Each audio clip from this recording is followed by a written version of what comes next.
नमस्कार। जीएस केंद्र में आपका स्वागत है। बिहार पुलिस की परीक्षा बिल्कुल समीप आ गई है। आप अच्छे ढंग से अपनी तैयारी कर रहे होंगे। आज मैं बायोलॉजी के प्रश्नों के साथ आया हूं और इसे आप बनाकर देखें आप कितना बना पाते हैं। अपनी तैयारियों का टेस्ट करें कि आप कितना तैयार हैं इस परीक्षा के लिए। एक एक करके हम लोग प्रश्नों पर आते हैं। पहला प्रश्न है कि मधुमक्खी पालन को क्या कहते हैं। ठीक है, मधुमक्खी पालन को हम लोग एपीकल्चर कहते हैं और बायोलॉजी में जहां कहीं भी पालन की बात आएगी वहां पर कल्चर ही होता है। कल्चर होगा, जहां पालन की बात होगी वहां कल्चर होगा और जहां अध्ययन की बात आएगी वहां अंत में LOGY जुड़ता है, लॉजी जोड़ता है। ठीक है, तो यहां पर पालन की बात की गई है तो यहां पर कल्चर आएगा, एपीकल्चर इसका आंसर होगा। हम लोग अगले प्रश्न की तरफ आते हैं। दूसरा प्रश्न है कोशिका में राइबोसोम का कार्य क्या है। यहां पर का छूट गया, राइबोसोम का कार्य क्या है।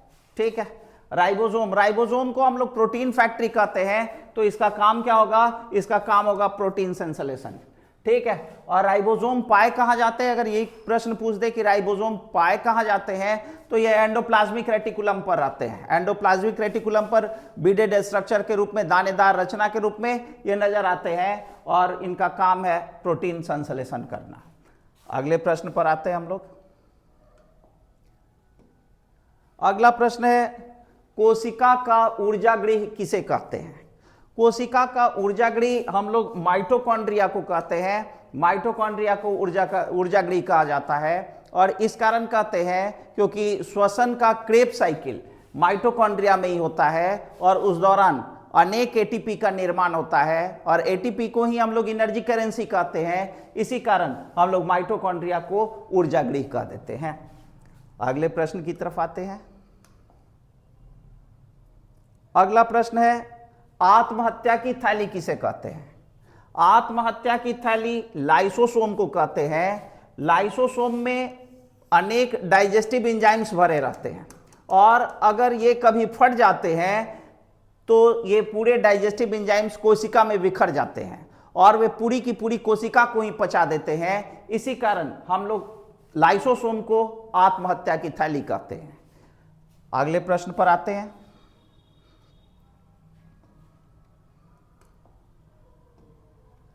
अगला है कवक की कोशिका भित्ति किसकी बनी होती है। कवक की कोशिका भित्ति काइटिन की बनी होती है। हिंदी में चिटिन लिखता है, काइटिन की बनी होती है। बाकी सारे प्लांट्स का सेलुलोज का बना होता है, कवक का काइटिन का बना होता है। तो आंसर 2 हो जाएगा, काइटिन। अगले प्रश्न पर आते हैं हम लोग। अगला प्रश्न है कोशिका भित्ति किसमें अनुपस्थित होती है। एब्सेंट की बात पूछ रहा है, किसमें अनुपस्थित होती है। कोशिका भित्ति प्लांट सेल का कैरेक्टरिस्टिक फीचर है। एनिमल सेल में यह अनुपस्थित होता है तो यह जीवों में अनुपस्थित होगा। इसका आंसर 2 हो जाएगा, जीवों में यह अनुपस्थित होता है। हम लोग अगले प्रश्न पर आते हैं। अगला प्रश्न है किस कोशिकांग में डीएनए होता है। डीएनए न्यूक्लियस में पाए जाते हैं। आंसर इसमें न्यूक्लियस हो जाएगा। इसके अलावा माइटोकॉन्ड्रिया में भी ये पाए जा सकते हैं और हरित लवक में भी ये पाए जा सकते हैं। ठीक है, तो डीएनए तीनों जगहों पर पाए जा सकते हैं। केंद्रक में पाए जा सकते हैं, केंद्रक के अलावा आप याद रखेंगे माइटोकॉन्ड्रिया में भी ये पाए जा सकते हैं। और कहां पाए जा सकते हैं, ये हरित लवक में, क्लोरोप्लास्ट में भी पाए जा सकते हैं। क्लोरोप्लास्ट में भी ये उपस्थित हो सकते हैं। तो यहां पर इनमें सिर्फ केंद्रक दिया हुआ है तो आपका आंसर केंद्रक हो जाएगा। अगले प्रश्न की तरफ आते हैं हम लोग। अगला प्रश्न है कोशिका में किसे पाचक थैली कहा जाता है। किसे पाचक थैली कहा जाता है। अभी हम लोग चर्चा किए थे लाइसोसोम की। लाइसोसोम में डाइजेस्टिव एंजाइम्स पाए जाते हैं, वही पाचन में मदद करते हैं। इस कारण हम लोग लाइसोसोम को पाचक थैली भी कहते हैं। आंसर हो जाएगा 1। अभी पीछे हम लोग इसकी चर्चा किए थे। अगले प्रश्न की तरफ आते हैं हम लोग। अगला प्रश्न है पौधों में द्वितीयक वृद्धि के लिए कौन उत्तक उत्तरदायी है। ठीक है, सेकेंडरी ग्रोथ की चर्चा। सेकेंडरी ग्रोथ कैम्बियम के कारण होता है। ठीक है, सेकेंडरी ग्रोथ में पौधों की चौड़ाई बढ़ती है और प्राइमरी ग्रोथ होता है तो पौधे की लंबाई बढ़ती है और सेकेंडरी ग्रोथ की बात की गई है, सेकेंडरी ग्रोथ कैम्बियम के द्वारा होता है, तो इसमें आंसर हो जाएगा कैम्बियम। अगले प्रश्न की तरफ आते हैं हम लोग। अगला प्रश्न है प्रोटीन किसके बने होते हैं? प्रोटीन अमीनो एसिड से बनते हैं। 20 अमीनो एसिड जब मिलते हैं तो एक प्रोटीन की चेन बनती है, तो यहां पर आंसर हो जाएगा अमीनो एसिड। अगले प्रश्न की तरफ आते हैं हम लोग। अगला है निम्नलिखित में मादा हार्मोन कौन है? मादा हार्मोन हम लोग उसे कहेंगे जो ओवरी से स्रावित हो, और ओवरी से 3 हार्मोन स्रावित होते हैं, एस्ट्रोजन, प्रोजेस्टेरॉन और रिलैक्सिन। तो इस कारण यहां पर ये तीनों मादा हार्मोन है, तो आंसर 4 होगा, उपरोक्त सभी। हम लोग अगले प्रश्न पर आते हैं। अगला प्रश्न है सभी एंजाइम्स प्रकृति में क्या होते हैं? जितने एंजाइम्स हैं प्रकृति में वे सभी प्रोटीन होते हैं, इसे ध्यान में रखेंगे, सभी एंजाइम्स प्रोटीन होते हैं। अगले प्रश्न पर आते हैं हम लोग। अगला प्रश्न है कि गुआनिन और साइटोसिन जुड़े होते हैं। ये गुआनिन और साइटोसिन बेस हैं जो कि डीएनए में पाए जाते हैं। डीएनए में आपके प्यूरिन, पायरिमिडीन, ठीक है, 2 प्रकार के बेस पाए जाएंगे, और इसमें 4 प्रकार के बेस हो जाएंगे, एडेनिन, थाइमिन, साइटोसिन, गुआनिन। और डीएनए में ये चारों होंगे, और यूरासिल रहता है आरएनए में।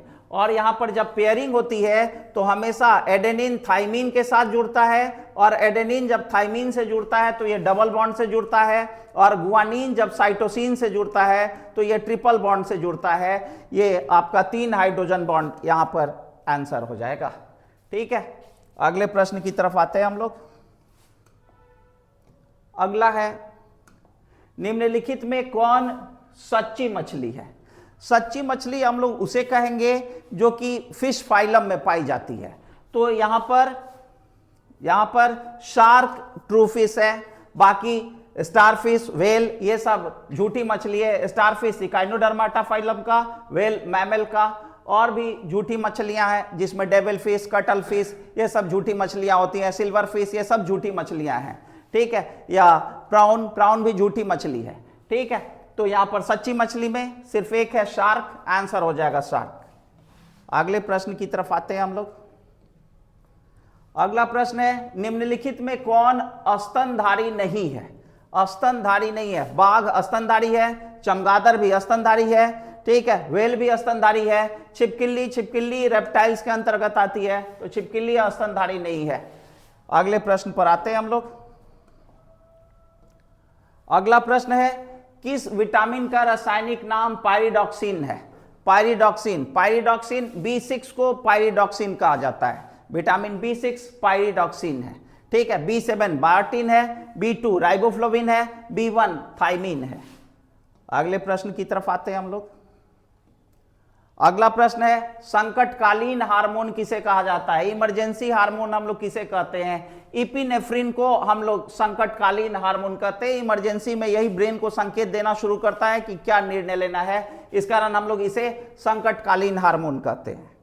अगले प्रश्न की तरफ आते हैं हम लोग।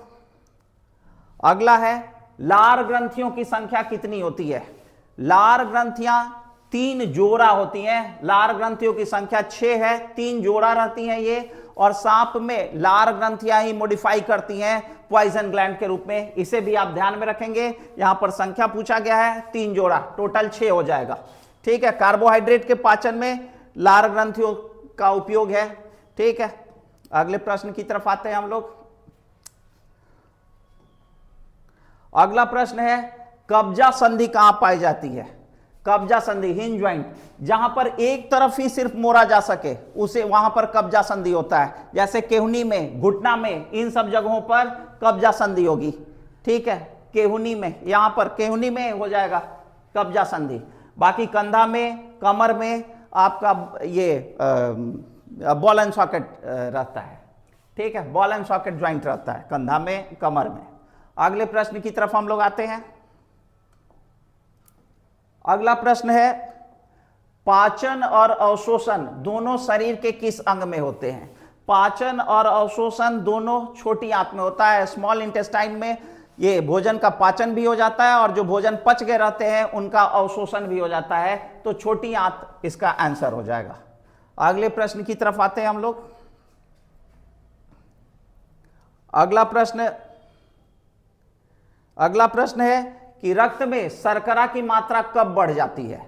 रक्त में शर्करा की मात्रा कब बढ़ जाएगी? अगर इंसुलिन का स्राव कम होने लगे तो रक्त में शर्करा की मात्रा बढ़ जाती है, और रक्त में शर्करा की मात्रा बढ़ना ही ये मधुमेह रोग कहा जाता है। मिलते हैं हम लोग अगले वीडियो में।